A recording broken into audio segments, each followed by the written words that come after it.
Everything's going well at the mining colony until... Xenos attack in Zombicide Invader.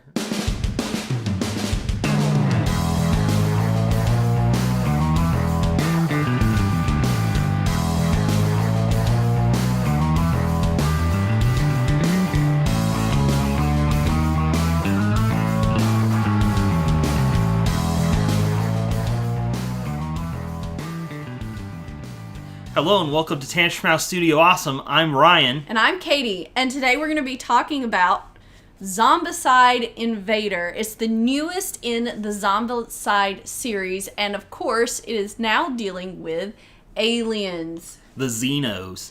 Zombicide is a game for up to 6 players, although there are rules for adding additional survivors to the game.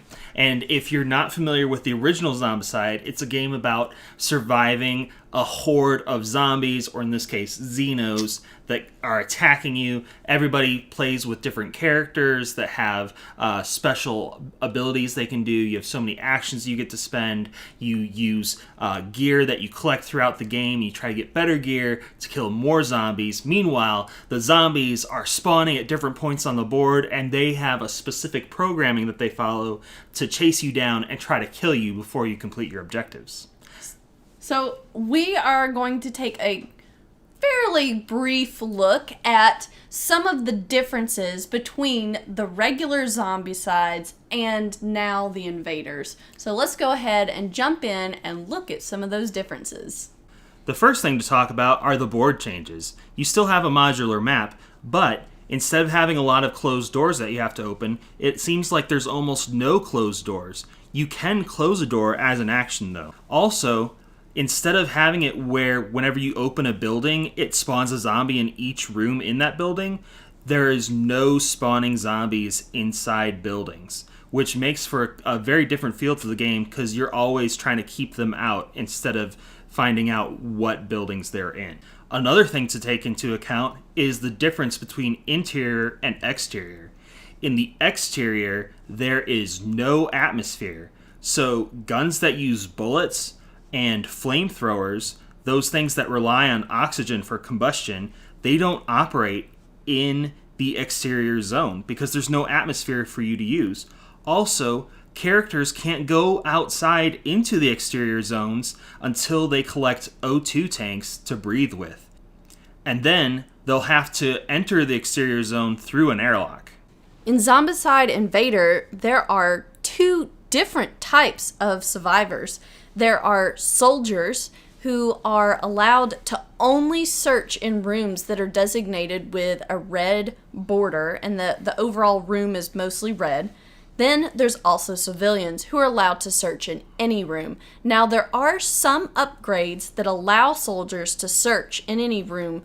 This is also a really good setup for maybe some expansions and some other types of events where soldiers and civilians might be split up for more types of gameplay. So we're looking forward to that. Another thing that has changed in Zombicide Invader are equipment cards. There are bots and machines that act as equipment cards that anybody can use if you've got the right skill. You can use an action to activate a sentry gun or a bot to take an action and attack or possibly move if it's the bot. There are differences between weapons. There's energy weapons and bullet firing weapons. The energy weapons work either outside or inside, so you definitely want to find those. Also, the prototype weapons that you find, they need energy cells in order to use it. They've also changed things up with attacks. Two things to take into account are the targeting priority has changed for ranged weapons. Now, instead of attacking walkers first, you'll fire at the tank and abomination first, so those characters can kind of protect the other Xenos. One thing they've added to make it easier to attack abominations and tanks is concentrated firing. When you declare an attack, you can declare a specific zombie Xeno as the target of that attack, and then multiply your hits by the damage value to see if you get enough to kill that abomination. So up next are the new types of zombies / actually just aliens. There is the worker, which replaces the normal walker. the hunter that does the same thing as the runners did before, the tank, which is like a fatty, and the spoiler abomination, which is sort of like a regular abomination, but a whole lot worse. And I'm about to tell you why. It's because it causes mold. When a spoiler abomination comes out, it adds a mold section to the board. It's an active mold section, and that actually comes out and it will remove certain tokens and doors, which could cause you to lose the game if you lose the ability to meet objectives. Mold also has the ability to become a spawn point for other zombies. So this is sort of like the manhole covers from the original Zombicide, except for they become active and they're moving around with the spoiler abomination. So whenever the spoiler abomination moves forward a space, he activates a new section of mold, new spawn point. It's pretty scary. Another change in this is that when you run out of Xeno figures, you move the abomination or you spawn an abomination. There's also more abomination cards in the deck. So you are seeing that spoiler abomination more and more often, and it's eating up your board with the mold. Another new aspect to this is that tanks are now a little more dangerous. They are going to deal 2 hits every time they attack you. And guess what? Spoiler abomination once again ratcheted up. It will now deal 3 hits instead of the usual 1. So these have become very dangerous to deal with.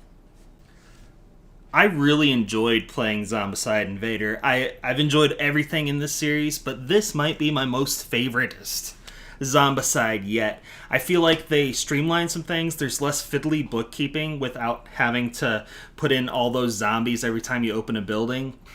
They did add some things to it which made it a little more difficult. The fact that when mold connects 2 spawn points that you lose, that was a big thing for us because sometimes spawn points are really close to each other and there's just no way you can prevent it. You've got to stop that spoiler abomination fast. And there were several times when we were playing through our first time that we're like, oh, and we died. Okay, let's back that up and let's try it again.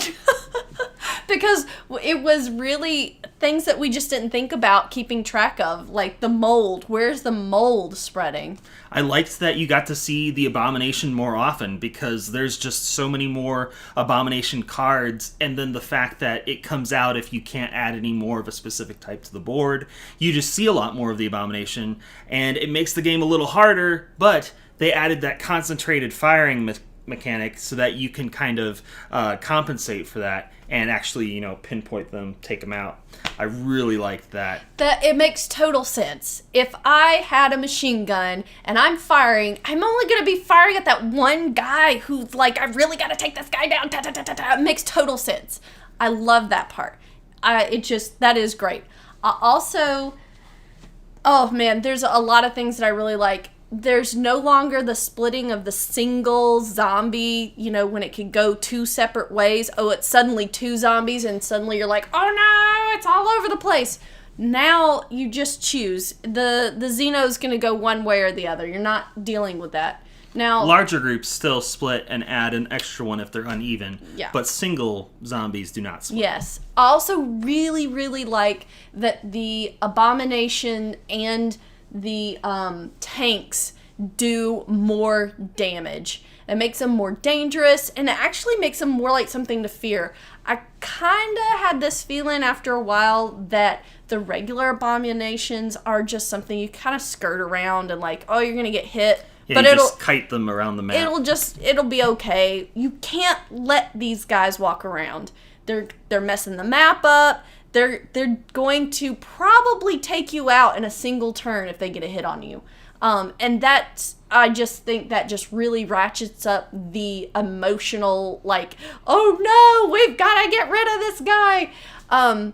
We had some situations where we were going outside because we had to be there for an objective, but we didn't have weapons to fight outside. We had weapons for indoor fighting, but I was like, all right, my lady's gonna have to go out with nothing but an armored jacket on because her guns aren't gonna work outside. I hope y'all guys got her. Or this girl's got nothing but a cattle prod.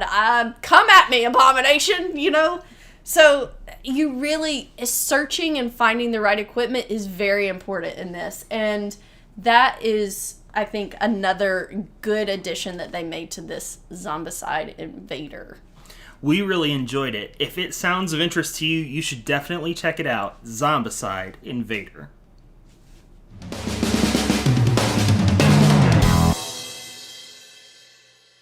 In space, nobody can hear you scream. Laser guns and cattle prods. How was that? I don't know if it was a clean start, though. Zombicide Invader. Invader!